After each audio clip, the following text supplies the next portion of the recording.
안녕하십니까, 황 목사입니다. 제가 가끔 댓글이나 또 이메일이나 또 어떤 경우는 다른 통로를 통해서 미주에 거주하시는 분은 저에게 어떻게 아셨는지 전화를 통해서 또 뭐 카톡을 통해서 저에게 이렇게 말씀을 해오시는 분이 계신데 이런 분들을 보면 제가 고통을 느끼고 계시구나, 고통을 당하고 계시구나, 이런 생각이 들어서 마음이 많이 안타까울 때가 있어요. 물론 고통을 당하고 있습니다라고 말씀을 하고 계시지는 않아도 제가 그 글들 행간에서 제가 그런 걸 느낀다는 거죠. 솔로몬의 그 말대로 세상은 어차피 모진 학대를 가하는 곳이라는 거죠. 그 학대 가운데는 죽음도 있습니다.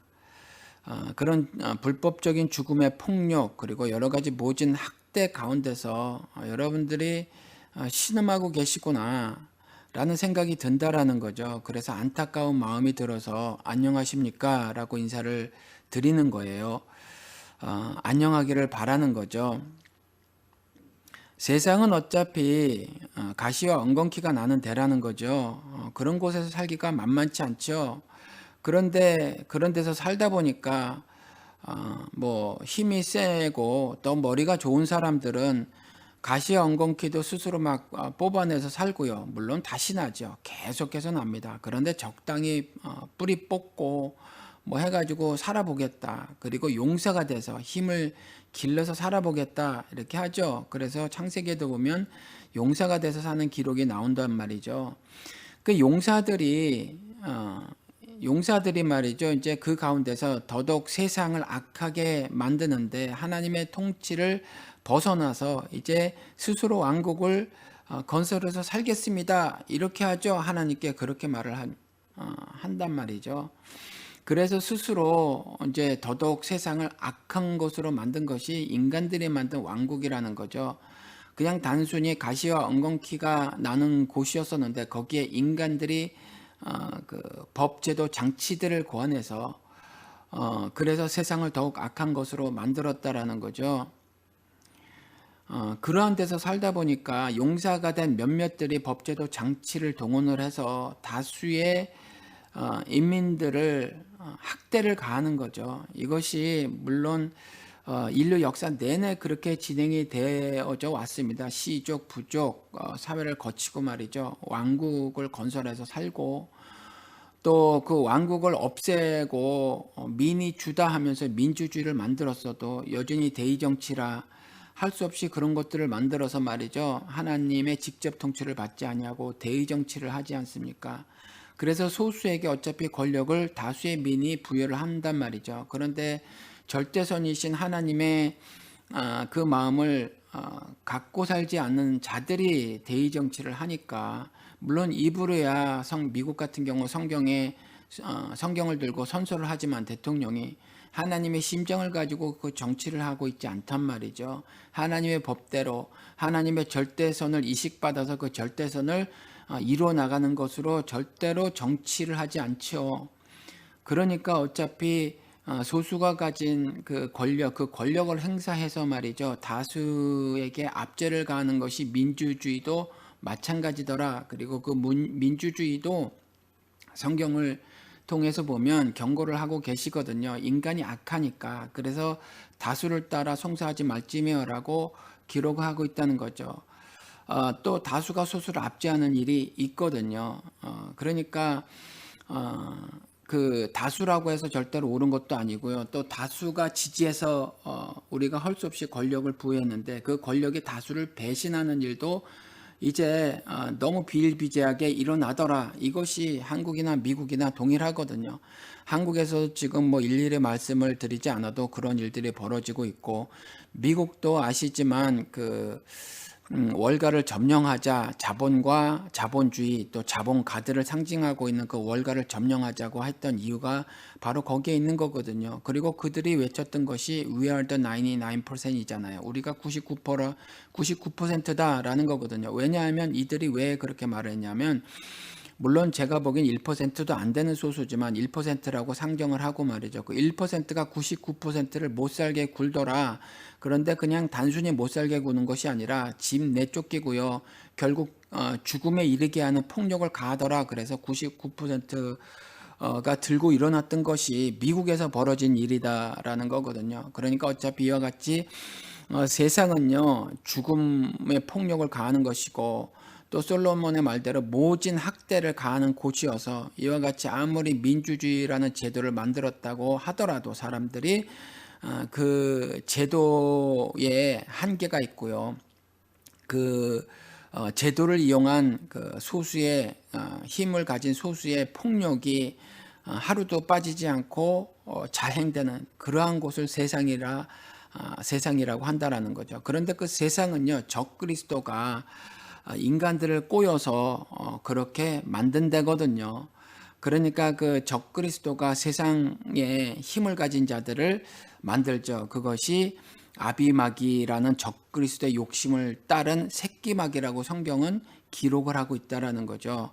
그리고 이 권력을 가진 자들이 세상 권력을 가진 자들이 종교 권력을 거짓 종교 지도자들을 양산해내죠. 그래서 세상 권력에 굴종하며 살아가도록 그들에게 노예가 돼서 종이 돼서 살아가도록 이론적 토대를 만들게 하기 위해서 거짓 종교 지도자들을 세우는 거거든요. 그게 계시록에 바다에서 나온 짐승, 땅에서 나온 짐승으로 말을 하고 있다라는 거죠. 바다에서 나온 짐승이 적그리스도의 새끼마귀가 된 세상 권력을 쥔 자들이고요. 그리고 그들에게 힘을 부여받아서 그래서 이와 같이 그들에게 종이 되어서 사는 것이 합당한 일이라고 이론적 토대를 만들고 거짓말을 하는 자들, 그 사람들이 이제 거짓 종교 지도자들이다 이렇게 성경은 말을 하고 있다라는 거죠. 그러니까 작금으로 치면 세상 권력에게 굴종하게 하고 국가 조찬 기도회나 하게 하고 또 뭐 대통령을 위한 기도회나 하게 하는 그와 같은 목사들이라든가 또 한국으로 치면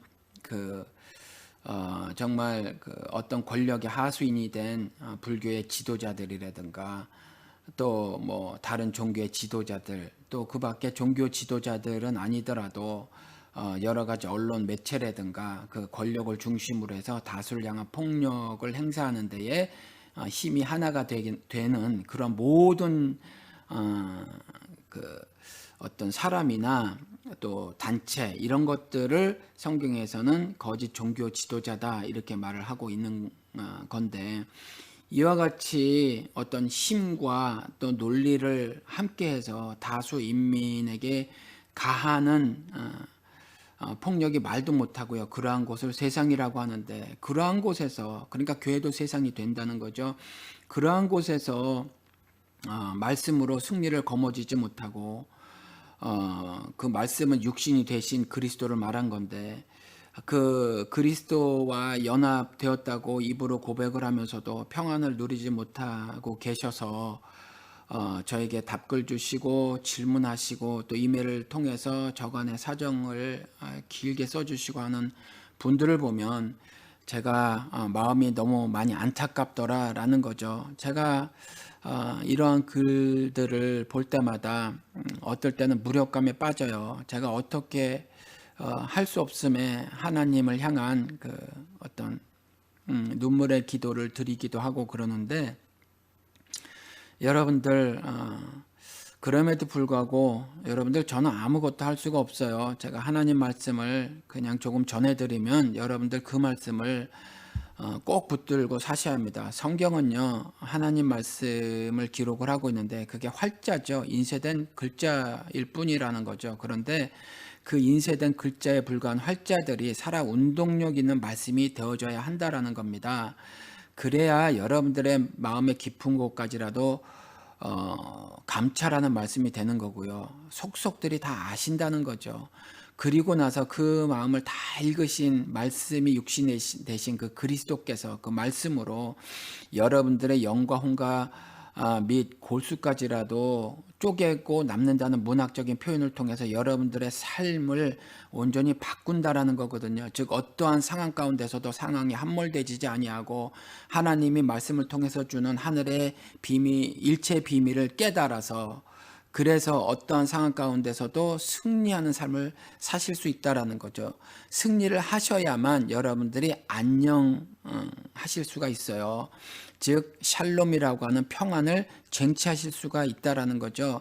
그래서 욥도 그랬고 또 더 나아가서는 내가 관제로 드려질지라도 즉 죽음의 제물로 바쳐질지라도 내가 기뻐하고 또한 기뻐하리라 라는 신앙의 고백을 하시며 사실 수가 있다라는 거죠. 두 중인으로 상징되는 하나님의 백성 즉 성도라고 하는 사람이 사탄의 손에 육신의 죽음을 당하더라도 하늘로 올라가질 것이라는 그 소망을 품고 살아가실 수 있다라는 거죠. 그래야 상황이 아무리 악하고 그리고 모진 학대를 가한다고 할지라도 그리고 그 모진 학대가 죽음의 폭력이라고 할지라도 그 세상을 향해서 예수 그리스도의 승리에 동참함으로 인해서 승리를 감히 선언하며 세상의 폭력에 쫄지 않고 또 겁내지 않고 당당하게 살아가실 수 있으니까 여러분들 하나님의 말씀을 날마다 읽고 듣고 그 가운데 기록된 것을 지킴으로 인해서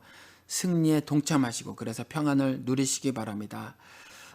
남자분들은 그 중에서 군대를 갔다 오신 분들은 이해가 되시겠지만 비유를 통해서 말씀을 드리면 이런 겁니다. 내가 할 수 있는 일이 이런 건데 군대에서 기합을 받다 보면 뭐 비유를 통해서 여러분들 뭐 교리적으로 잘못됐습니다. 따지지 마시기 바랍니다. 이해를 돕기 위해서 비유를 들어 말씀하시는 거니까 말씀을 드리는 거니까 깍지 끼고 엎드려 뻗쳐 기합을 받게 되면 그 오래 받으면요 기합이 끝난 다음에 그 얼차려라고 하죠. 참 뭐 얼차련가 그런데 그것이 끝나게 되더라도 그 깍지 낀 손이 잘 풀어지지 않아요. 그러니까 그런 것처럼 여러분들 예수 그리스도를 깍지를 껴서 꼭 붙드시기 바랍니다. 꼭 안으시기 바래요. 그건 말씀을 절대적으로 알아서 말씀을 손에서 눈에서 마음에서 떼지 않고 살아가는 걸 말하는 거거든요. 절대로 그 깍지 낀 손을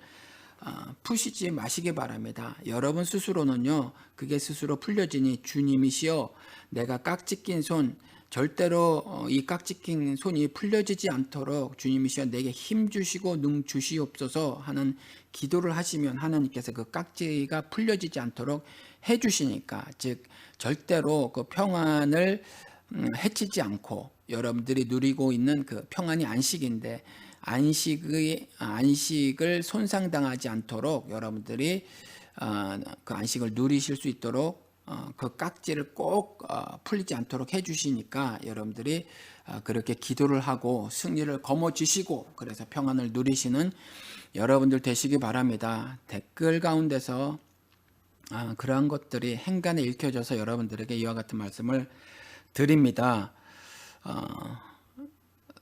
사무엘상 이야기를 제가 드려볼게요. 교회에서 정말 요즘에 폭력이 얼마나 심한지 이론적 토대, 세상에 굴종하며 살도록 만드는 이론적 토대를 만들어가고 있는 그 거짓 종교 지도자들이 얼마나 말씀을 왜곡하고 그 왜곡한 말씀으로 세상살이를 하늘살이가 아닌 그리스도 나라의 백성으로가 아닌 세상 나라의 그 종으로 노예로 살게 만드는지 말씀을 드려야 할 것 같아요. 먼저 말씀을 드리기 전에 사무엘상 말씀을 한번 보도록 하겠습니다. 사무엘상에 가서 보면 이와 같이 거짓 종교 지도자들이 있음을 말을 하고 있거든요. 먼저 제가 거짓 종교 지도자들을 고발하기 위해서 이 말씀을 드리는 거예요. 사무엘상 2장에 가서 보면 제사장들이 하나님을 신앙하는 뭇백성들에게 가하는 폭력이 나오거든요. 그걸 기록을 하고 있는데 제사장의 아들들이에요. 그런데 당시에는 관습적으로도 그랬고 또 성경에도 그렇게 기록이 되어져 있는데 제사장의 아들들, 즉 아직 제사장이 되지 않은 그 사람들도 대제사장은 아닐지 모르지만 제사장들이 되어서 성전에서 봉사의 직무를 행할 사람들이니까 그냥 제사장들이라고 불렀거든요. 이 제사장의 아들들이 불량자라 이렇게 기록을 하고 있습니다. 불량자라고 기록을 해놨는데 영어로는 wicked man이라고 해서 사악한 자들이다라고 말을 하고 있습니다. 그러니까 사악하다라고 하는 성경의 말은 악하다고 하는 건 하나님을 모르는 사람들을 악한 것이라고 하거든요. 그러니까 이어서 설명도 하나님을 알지 아니하더라 이렇게 말을 해놓고 있고, 그 다음에 또 그 밑으로 내려가서 보니까 그 제사장들은 하나님의 제사를 멸시하였더라. 당연히 하나님을 모르는 자들이니까 하나님께 드리는 제사에 대해서 도무지 어떤 중요성이나 가치를 알지 못하니까 그걸 멸시하죠. 그러니까 뭇백성들이 하나님께 제사를 드리기 위해서 제물을 드리게 되는데, 이 구약 시대에는 제물이 제사를 드리는 사람들에게 절대적인 의미가 있었더라라는 거죠. 죄를 짓고 나서는 정령 죽으리라고 하는 죽음의 형벌을 당하게 되는데, 그 죽음의 형벌을 면케해 주시고자 나중에 최종적 심판을 하시기 전에는 구원의 문을 항상 열어놓고 계시잖아요, 죄인들에게도. 그러니까 심판을 면하게 해 주시고자 구약 시대에는 짐승으로 제물로 드려서 제사를 드리게 했다라는 거죠. 그래서 그 짐승을 죽임으로 내가 죽는 형벌을 대신 명케해 주시는 제도를 세워 주셨거든요. 그러니까 그 제물이 절대적인 의미가 있는데, 그 제물을 이 제사장들, 사실은 제사장의 아들들이 함부로 했던 거예요. 그냥 고기가 탐이 나서 그 3살 갈고리를 가지고 와서 냄비나 솥이나 큰 솥이나 가마에 담아 놓았던, 그래서 삶고 있었던 그 고기를 그 막 탈취해 간 거거든요. 그 제사장들이 사원을 보내서 말이죠. 그런 일을 막 저질렀던 거예요. 그런데 그들에게는 그게 단순히 고기였지만 제물을 드리는 사람들에게는 그것이 자신들의 삶의 절대적인 거였는데, 그 절대적인 것을 너무도 아무렇지도 않게 그저 고기가 탐나서 그것을 가져갔더라. 그러니까 여기서 고기는 단순히 고기라고 생각지 마시고요. 지금 고기 흔히 먹을 수 있는 그러한, 지금 한국도 그러니까 저 어릴 때만 해도 그러지 않았는데, 그러니까 그까지 고기 이렇게 말씀을 하실 수 있지만 그게 아니라 그냥 물질이 탐나서, 재물이 탐나서라고 해석을 하시기 바랍니다. 재물이 탐나서 이와 같이 하나님을 신앙하는 그 신앙 행위를 마구 파괴한 거거든요. 이와 같이 종교 권력을 가진 자들이 자신들의 종교 권력을 이용해서 하나님을 신앙하고자 하는 그 뭇백성들의 신앙을 마구 헤집어 버렸다라는 거죠. 작금의 현실을 비추면, 물론 요즘에 내는 헌금은 재물이 아니라 그냥 연보인데, 뭐 이런 거는 비슷하죠. 목사들이 헌금을 맘대로 자신들이 사유한 권력을 이용해서 유용하고 횡령하고 배임하고, 그것들 가지고 자신들의 차 사고 집 사고 뭐 이런 거 있잖아요. 그렇게 뭐 큰 집 사고, 또 뭐 조용기 씨 같은 경우는 자식들에게 그 목사직을 세습하진 않았지만 그 이영웅이라고 하는 자를 그 꼭두각시로 만들어서, 아무리 그가 여의도 순복음교회 목사로 취임한 지가 오래됐지만 여전히 그 교회 최고 권력자는 조용기 씨잖아요. 그렇죠? 그렇게 만들어 놓고 아들들에게는 목사하기 싫으니까 뭐 깡패들하고 놀아난 자들이니까 그냥 회사를 무려 10개, 나중에 보니까 지금 10개도 넘더라고요. 교회의 헌금을 가지고 자식들 회사를 10개 이상 차려준 그런 사람이잖아요. 그러니까 이런 거랑 비슷하다라는 거죠. 교인들이 낸 헌금을 가지고 냄비에나 솥에나 큰 솥에나 가마에 있는 그 고기 물질을, 갈고를 가지고 마구 끄집어서 자신들이 가져갔던 거죠. 재물의 의미는 전혀 상관치 아니하고 내가 날 것을 원한다 이렇게 하면서 그걸 탈취해 간 겁니다. 그러니까 여러분들 단순히 큰 교회 목사라고 해서, 그리고 공신력 있는 목사라고 해서 그 사람이 과연 하나님의 바른 종인가 아닌가, 그것 가지고 여러분들이 판단하시면 안 된다라는 겁니다. 그러면 어떻게 할 수 있냐면, 열매를 보고 나무를 알 수 있다고 했으니까 에베소 교회가 잘한 것처럼 말씀으로 자칭 사도라도 아닌 자들을 여러분들이 밝히 분별해내실 수 있는 능력을 각각 소유하셔야 한다라는 거죠.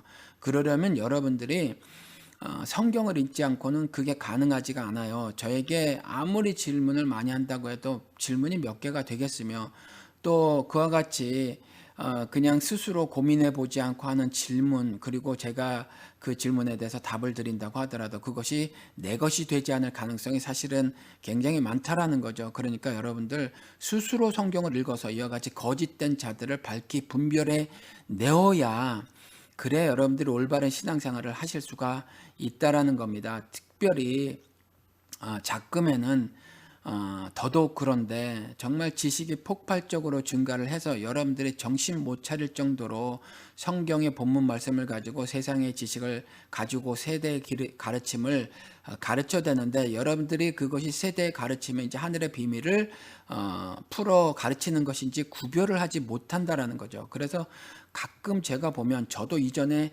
했던 그런 질문들이에요, 다. 그런데 저는 이제 지금은 깨달았는데, 질문들을 보면 너무나 성경을 너무나 모르고 계시구나라는 그런 생각이 드는 질문들도 있거든요. 그러니까 성경의 말씀들이 정말 내 삶에 살아 운동력이 있어 내 삶에 절대적인 영향을 미치게 하려면 여러분들 스스로 성경을 펴서 그 활자들이 살아 운동력에 있는 말씀이 되도록 해야 된다라는 거죠. 그러니까 그 말씀을 명심하시고 하시기 바랍니다. 그리고 한 가지 드릴 말씀이, 가끔 저에게 물론 칭찬하시려고 하는 것은 아닌 것 같지만 그래도 제가 조심스러워서 말씀을 드리는데, 물론 이전에도 저에게 그런 말씀을 하시는 목사님들도 계셨고 정말 과찬의 말씀들을 하시는 말씀 있는데 제가 부끄러워서 전하진 못하겠어요. 그런데 저뿐만이 아니라 보통 인간이 들으면, 보통 사람이 들으면 지나치다 할 정도의 말씀을 하신 경우도 제가 여러 차례 있었는데, 가끔 보면 뭐 저에게 정말 저 혼자 굉장히 애쓰고 있는 듯한, 또 뭐 제가 대단히 그렇게 정직하거나 또 순전하거나 해서 하나님의 말씀을, 하나님의 마음을 다 담아서 이렇게 하는 것처럼 이렇게 말씀을 해오시는 분이 있는데, 저에 대한 개인적인 조금의 관심도 저에게는 보여주시지 마시기 바랍니다. 왜냐하면요, 그거는 조그맣게라도 정말 하나님을 무시하는 일이 되는 경우가 있어요. 물론 여러분들은 아니지만 제가 드러나는 경우가 되니까 저에게는요 조금 더 관심을 두지 마시고 제가 전하는 말씀만 여러분들이 취하셨으면 좋겠어요. 그러니까 저는요, 저도 누가 저를 좋아하고 또 뭐 제가 많이 전혀 그렇진 않지만 좋아해 주신다는 거, 또 그 마음을 합해 주신다는 거는 그래도 제가 조금이라도 인기를 얻게 되는 거잖아요. 좋은 평판을 듣는다는 건데, 그러면 저도 우쭐해질 수가 있고요. 개인이 그런 것으로 인해서 기분이 좋아질 수 있는 나약한 존재거든요. 그렇게 하시면 저도 그것 때문에 악한 종이 될 수가 있어요. 그러니까 온통 관심은 하나님께로만 돌리시기 바랍니다. 그래서 저는 저를 향한 칭찬은 조금도 안 하셔도 되고요. 그리고 칭찬까지 아니더라도 어떤 약간이라도 지나친 어떤 관심이라든가, 조금 전에 말씀드린 것처럼 제가 무슨 대단한 어떤 하나님의 정말 심정을 가지고 말씀을 전하는 것처럼 한다든지, 악한 세대에 저만 툭 불고줘서 정말 어떤 신앙 양심에 거리끼지 않는 어떤 그런 말씀을 전하는 것처럼 저에게 말씀을 하시면 저를 잘 몰라서 그러시는 거거든요. 저도 거짓 투성이고 또 악한 구석이 많은 데다가 연약해서 하루도 멀다 않고 쓰러지는 여러분들과 보통의 존재라는 거죠. 그러니까 그렇게 하시고 저에 대한 관심은 조금도 보이지 마시기 바랍니다. 온통 제가 이렇게 무엇이든지 물어보세요나 또 비밀 해제를 통해서 이렇게 말씀을 나눌 때 어떨 땐 껄껄껄 웃고 어떨 땐 좀 심각한 말씀을 전할 때가 있는데, 그럴 때에 여러분들이 그런 말들 가운데서 여러분들이 온통 하나님만을 생각하시고 또 말씀이 육신이 되셨다 하시니 그 말씀만에 관심을 보이시기 바랍니다. 저를 향해서는 조금도 관심을 가지지 마시고요. 저는 그냥 없는 존재라 생각을 해주시기 바랍니다. 특별히 부탁 말씀을 드리니까 여러분들이 좀 꼭 그렇게 해주시기 바랍니다. 오늘 이 말씀이 길었는데 특별히 오늘은 관상기도나 선포기도에 대해서 물어오셨어요. 이게 뭐 간단하게라도 말씀을 해주세요 이렇게 말씀을 해주셨는데 간단하게밖에는 제가 말씀을 못 드립니다. 왜냐하면 평소에 관심을 두었던 것이 아니거든요. 그래서 특별히 이제 이 오래된 질문인데 그동안 시간이 있을 때마다 인터넷 같은 것을 통해서 이런 글들도 보고 저런 또 동영상도 보고 그랬어요. 또 이런 것들을 하고 또 주장하시는 분들 또 그것을 프랙티스 하시는 분들 실천하고 계시는 분들 신앙생활로 그런 분들의 강의나 뭐 이런 것들을 들어보았거든요. 뭐 좀 넘겨가며 들었는데 시간이 별로 없어서 좀 알아야지 말씀을 드리니까 이렇게 좀 지금에서 답을 드리는 겁니다. 그런데 그럼에도 불구하고 길게 못 드려요. 그리고 많이 알지를 못해서 그리고 제가 지금까지 이렇게 길게 말씀드리는 이유는 이런 질문을 해오셨기 때문에 그래요. 관상기도 또 선포기도가 무엇인지 이렇게 질문을 해오셨는데 이 둘 다 그 성경을 읽어보면 그리스도가 가르쳐 주신 적이 없거든요. 그렇잖아요. 주기도라고 하는 것이 우리 주기도문이라고 외우는 것이 사실은 제자들에게 가르치신 기도란 말이죠. 그러니까 제자들의 기도가 될 수 있어요. 제자들아 이렇게 기도해라 라는 거거든요. 그런데 그렇게 가르쳐 주신 기도에 선포 기도를 해라, 관상 기도를 해라, 또 선포 기도를 하시는 분들은 그런 말도 하더라고요. 돌파 기도라는 말씀도 또 하시는데 그게 동일한 건지는 모르겠어요. 그런데 두 단어를 쓰는 것으로 보아서 조금 다른 의미를 갖고 담아놓고 설명을 하시는 것 같은데 그리스도께서 한 번도 하시지 않은 걸 왜 관심을 갖고 계신지 모르겠어요. 그러니까 제가 앞에 길게 말씀을 드린 겁니다. 이런 것들에 정신을 빼앗기고 계신 것이다. 마음을 빼앗기고 계신 것이다. 그런 것들에 왜 관심을 두는가라는 생각이 들어서라는 거죠. 먼저 이 선포기도라는 것이 이거 아마 한국 사회에서 제일 잘했던 사람이 아마 조용기 씨가 아닌가 싶어요. 나사렛 예수의 이름으로 명하노니 물러갈지어다 이거잖아요. 쉽게 말해서 선포. 그렇죠. 뭐 이거 하시는 양반들 보니까 나름 뭐 성경 가지고 오고 성경에 보니까 빛이 있으라라는 명령을 하니까 빛이 있었다. 그러니 성경은 내내 그렇다고 하면서 선포 기도는 명령 기도다 이렇게 말을 하는 거예요. 그런데 선포는 영어로는 declaration이거든요. 선언하다라는 의미예요. 하나님께서 선언하신 그 말씀을 전달하는 것이 신자들이 해야 할 일이지 명령하는 것이 신자들이 해야 할 일은 아닙니다. 내가 명령자가 되는 것이 아니라 하나님이 명령자가 되는 거죠. 하나님이 선포를 하신 거죠. 빛이 있으라라는 선포를 하신 하나님을 증거하는 것이 신자들의 삶이라는 거죠. 그런데 내가 선포자가 되는 건 내가 하나님이 되는 거예요. 그러니까 그건 옳지 않습니다. 내가 빛이 있으라 하며 선포할 수 있나요? 그러니까 빛이 있으라 하며라는 선포를 할 수 없으니까 뭐라고 또 말을 하냐면 그 밖에 우리 인생 살다가 무당들이 흔히 말하는 기륭화복 문제 있지 않습니까? 기륭화복 문제에 있어서 그러한 일들이 닥치면 그다음에 길흉화 그러니까 화 있잖아요. 흉하고 화 부분에 있어서는 물러갈지어다 이렇게 기도를 하는 거고 그 다음에 길하고 복에 가는 부분은 임할지어다 이렇게 기도를 하라는 거죠. 명령하라는 거죠. 그럼 그 삶이 기륭화복에 좋은 것은 임하게 되고 그 다음에 나쁜 것은 물러가게 된다라는 거죠. 그와 같이 명령을 해라라는 거죠.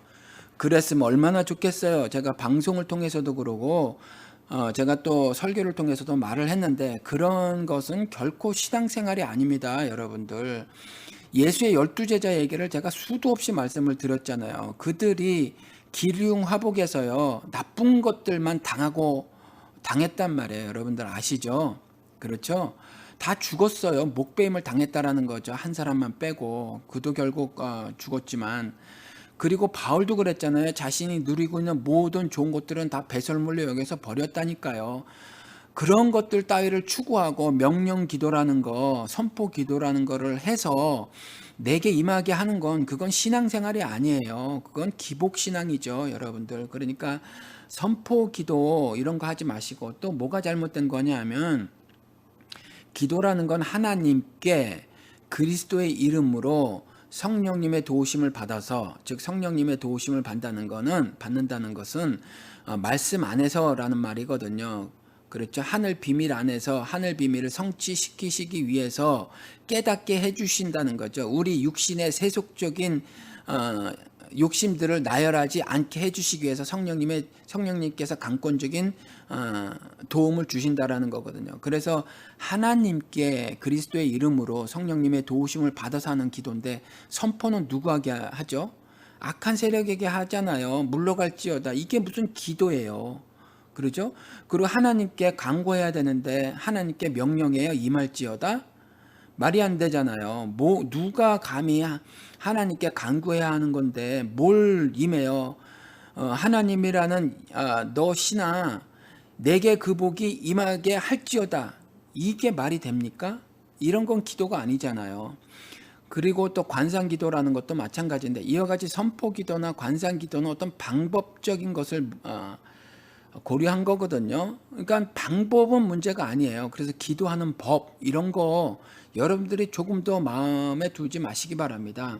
여러분들 그 감리교가 그 영어로는 메토디스트거든요. 메토드라는 말은 방법이라는 말이거든요. 요한 웨슬레가 사실은 처음에 그 어떤 그 노래를 부르는 것이라든가 그 밖에 다른 것들을 통해서 사람들의 감정을 유발시켰어요.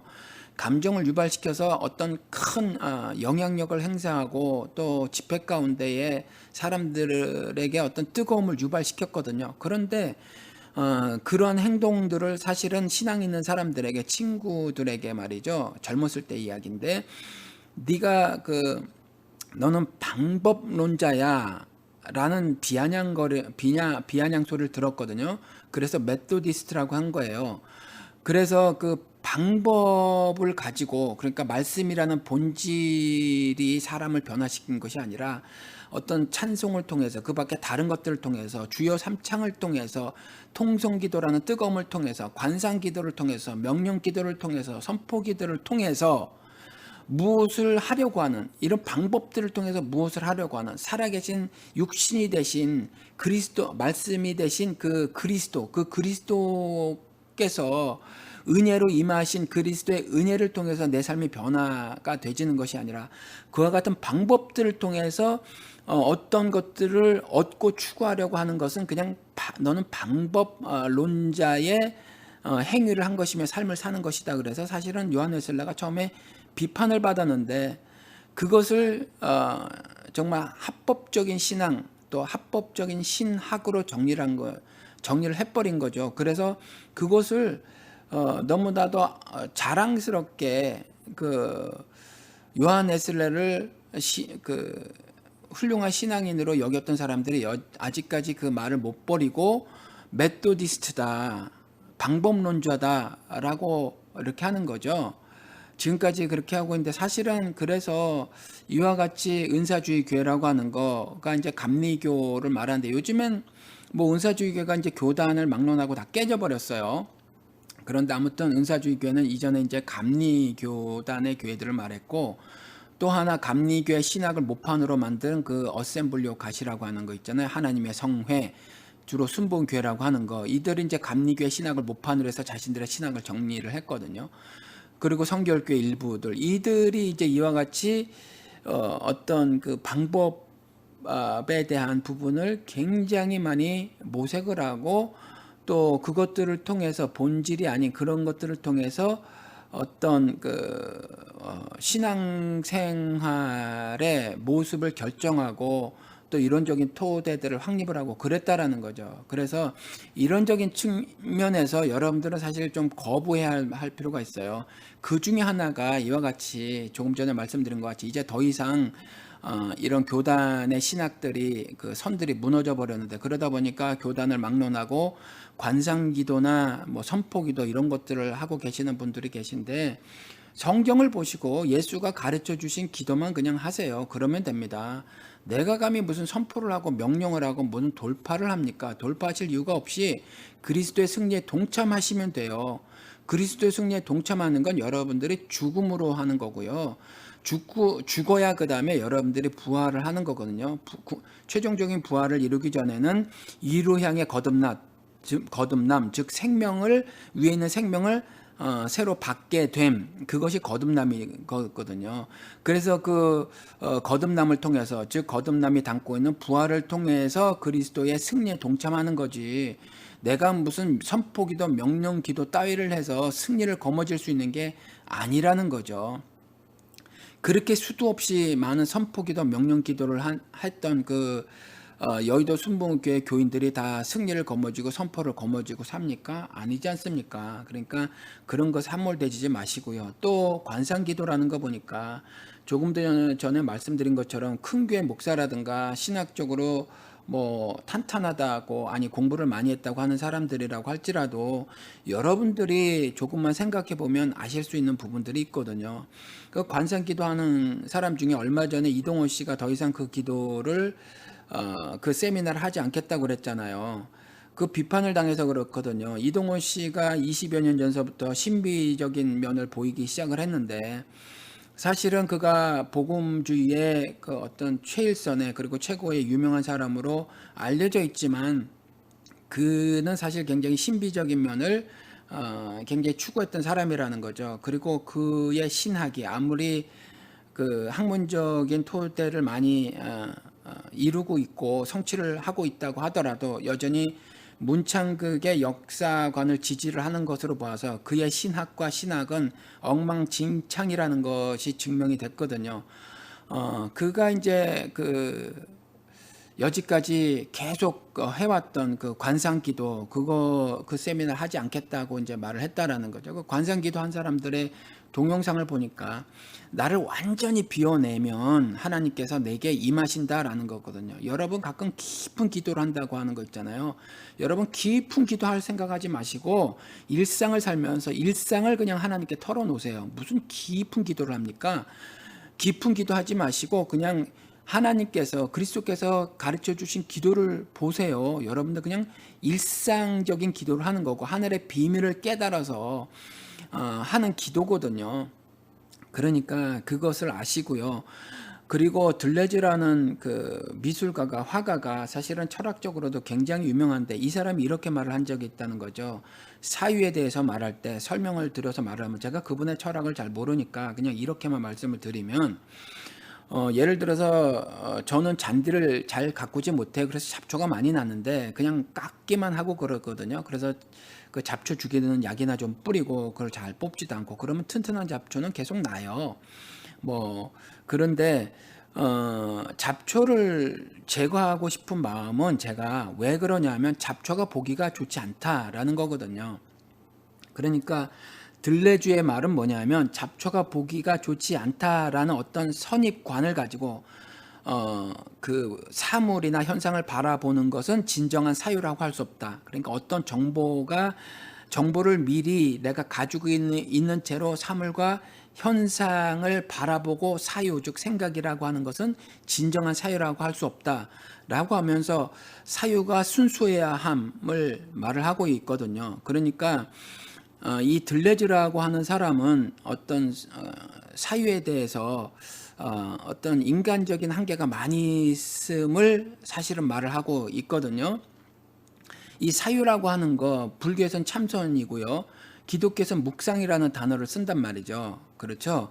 그런데 이 묵상을 할 때에도 여러분들 다른 사람이 말하고 있는 것을 정보를 이미 넣으신 상태에서 하면 사실은 좀 여러 가지 어려움들이 닥칠 수가 있어요. 왜냐하면 그 정보에 따라서 그 정보가 절대적인 영향을 미쳐서 말이죠. 그러니까 쉽게 말해서 공신력 있는 목사의 가르침이 그 가르침의 테두리 안에서 더 이상 내가 하나님 말씀이 주시고자 하는 더 넓고 깊은 것으로의 하늘의 비밀에 대한 깨달음을 얻을 수 없이 사고가 제한되지는, 그러니까 사고가 확산되지 못하는 일이 될 수가 있거든요. 그러니까 이와 같이 그렇게 하셔야 하는, 하나님 말씀에 대해서 이미 어떠한 것들에 대해서 물론 완전하게 정보를 제거할 수는 없지만 그와 같은 태도를 유지하려고 해서 제가 드린 말씀이라고 하더라도 그것을 절대적인 것으로 갖지 마시고 스스로 한번 말씀을 연구해 보시기 바랍니다. 그러고요. 제가 들려진 말씀을 왜 드렸냐 하면 이와 같이 한계가 있음을 들려주는 또 다른 측면에서 고발을 한 거거든요. 우리가 사유라는 것을 할 때 이와 같이 인간들은 한계를 보이더라. 인간이니까 그럴 수 있는 거거든요. 그런데 그 관상기도 하는 사람의 말을 보니까 나를 완전히 비워내야 한다. 그래야 하나님이 내게 임한다. 이렇게 말을 하는데 사람은요 자기 자신을 완전히 비워낼 수 없어요. 완전히 비워낼 수 없고요. 그건 또 성경의 컨셉이 아니에요. 하나님은 성경을 통해서 내 자신을 완전히 비워내라. 에고라는 자아를 완전히 없애라라고 말씀을 하고 계시지 않죠. 그건 그리스도의 은혜로 그의 신적인 능력으로 우리가 철저히 파괴되는 거죠. 철저히 파괴되는 것은 죽음이거든요. 그래서 죽어야 다시 사는 일이 발생하는 거거든요. 그러니까 내가 아무리 비우려고 해도 비워지지 않습니다. 그래서 저는 선교사가 대박 친 그 내려놓음이라고 하는 거 그건 말이 안 된다고 생각해요. 여러분들 내려놔질 것 같습니까? 안 내려놔져요. 그리고 내려놓는 것으로는 다시 그 거듭남이 발생하지 않아요. 그러니까 그건 성경적인 컨셉이 아니에요. 성경적인 컨셉은 뭐냐면 성경을 통해서 말씀하시고 있는 거냐면 바울의 고백에서 나타나는데 날마다 죽노라라는 고백을 했는 거거든요. 그러니까 한 번 죽는 것으로 끝나는 것이 아니라 매일같이 예수 그리스도의 죽음에 동참해야 하는 거죠. 매일같이 내가 죽는 거예요. 내가 죽는 건 뭐냐면 내가 내려놓을 수 있다고까지 하는 내 법을 버리는 거죠. 그렇죠. 내가 내 삶을 영해가고자 하는 모든 그 경험이 가르쳐준 지식, 법, 그런 지식들도 다 법이라고 하는 거거든요. 그리고 세상의 가르침, 세대 가르침이라고 하는 거, 이것이 하나님의 가르침과 충돌되면 그 법을 버리는 걸 죽음이라고 하는 거예요. 그러니까 내가 내려놓을 수 있다고 하는 거, 그와 같은 정말 하나님 앞에서의 그 교만함, 그런 것들도 내가 버려야 하는 거예요. 그것이 내가 죽는 거거든요. 그래야 내가 살아갈 수 있는 거예요. 이 관상기도도 여전히 이와 같이 동일해서 어떤 신비의 상태로 자꾸 빠지게 만드는데, 여러분들 신앙생활은요 예수 그리스도가 말씀이 육신이 되셨거든요. 실제화가 돼 주신 거예요. 그렇죠? 그와 같이 도무지 이해도 안 되는 그와 같은 말을 하는 것이 아니라 나를 완전히 비워낸다는 상태에 대해서 도대체 그게 어떤 실제적인 모습이라는 겁니까? 그 설명도 안 되거든요. 그런데 하나님은 어떻게 해주셨냐 하면 그와 같이 이해가 안 되는 초자연적인 존재이신 하나님, 신이신 그분과, 그리고 초자연적인 존재가 하시는 행함, 즉 초자연적인 하늘의 비밀스러운 일들에 대해서 자연적인 존재인 우리들이 깨닫고 충분히 이해하실 수 있도록 하시기 위해서 육신이 되어 주셔서 직접 보여주셨다라는 거죠. 그러니까 굉장히 실제적인 거예요. 영어로 말하면 actual이라는 거죠. 실제적인 것이어서 여러분들이 그와 같이 신비적인 것에 도취되고 빠지면 안 된다라는 거예요. 신앙생활은 여러분들 일상을 사는 실제적인 일이라는 것을 여러분들 깨달으시기 바랍니다. 정리해서 다시 말씀을 드리겠습니다. 선포기도라고 하는 도무지 말이 되지 않는 것, 하나님을 하나님께 예수 그리스도의 이름으로 성령님의 도우심을 말하여서 즉 육신의 탐욕을 제거케 하시기 위해서 세속적인 기도 제목들을 전부 제거하고 온전히 하늘 뜻을 이루어내게 하기 위해서 하늘의 소망을 품게 하시기 위해서 성령님이 도우시는데 그 성령님의 도우심을 받아서 하는 기도인데 과연 마귀에게 선포하는 것, 그렇죠? 악한 것을 물러갈지어다 하는 것이 기도인가 아니다라는 것과 그 다음에 복이 임할지어다라고 하는 이게 도대체 누구에게 명령하는 겁니까? 신에게 감히 명령하는 거 이와 같은 것도 말이 되지 않으니까 선포기도, 명령기도 이거 말 안 되고요. 돌파기도는 돌파하지 못한 사람들이 하는 거잖아요. 그런데 그리스도는 이미 승리를 선포해 놓고 계시고 그것도 하늘에서가 아니라 세상에서 그 승리의 죽음과 부활에 동참만 하면 지금 현재는 우리가 죽음에만 부활하고 거듭남으로 사는 거죠. 하면 이미 그 승리는 거머쥔 것이 참 신자니까 돌파 기도 따위는 하실 이유가 전혀 없다라는 거죠. 그건 승리를 하지 못한 자들이 두려움에 떨어서 하는 것들이 돌파 기도니까 그런 불신앙적인 것은 여러분들 삶에서 제거하시기 바랍니다.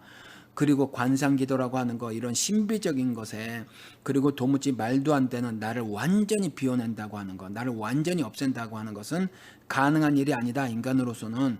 그리고 그러한 나를 비워내는 것이 성경적 컨셉이 아니라 나를 죽이는 것이 성경적 컨셉이다. 죽이는 것은 뭐냐면 내가 알고 있는 경험과 지식과 세대의 가르침을 통해서 알고 있는 모든 하나님의 법에 충돌되는 그 모든 것들을 내가 버리는 거다라는 거죠. 그러려면 고통이 따르게 되거든요. 그러니까 그와 같은 일을 하는 것이 성경의 가르침이지 뭐 나를 어느 특정 장소, 분명히 그리스도께서 말씀하셨잖아요. 산에 가서도 말고 예루살렘이라는 성지에 가서도 말고 있는 그 자리에서 하라고 말씀하시잖아요. 그러니까 그 자리에서 여러분들이 그날 벌어질 일상들 있잖아요. 그리고 그날 벌어진 일상들을 놓고 여러분들이 기도하시고 그 일상의 삶을 내가 어떻게 성경적으로 이해할 것이며 그리고 내가 어떻게 반응을 보이며 사는 것이 올바른 신자의 삶인가를 고민하시고요. 그러한 가운데 하나님의 뜻을 이뤄내가며 성취해내가며 살 수 없게 되는 내 나약함이 발견되면 그때 하나님 나를 쳐주시옵소서, 내 환도뼈를 꺾어주시고 바울과 같이 오호라 나는 공고한 사람이로다 라고 하면서 누가 나를 이 사망의 몸에서 건져내 주려 하는 탄식의 기도를 올리시기 바랍니다. 그러면 생명의 성령의 법이 여러분들이 죄와 사망의 법에서 해방시키시고요. 그러면 여러분들이 승리를 거머쥐게 하시고 그리고 승리를 거머쥐므로 여러분들이 안식이라는 평안을 누리시는 삶을 사실 수가 있다라는 겁니다. 그러니까 그렇게 아시고요. 성경이 가르치지 않는 것들에 여러분들이 정신 뺏기고 마음 뺏기지 말고 사시기 바랍니다. 오늘 안녕하십니까? 라고 인사를 드리면서 제가 그 인사 속에 담은 마음을 풀어서 전해드렸잖아요. 그러니까 그 마음을 잘 이해를 하시고 그래서 여러분들 평안의 삶을 다 사시는 여러분 되시기를 주님 안에서 바랍니다. 안녕히 계십시오.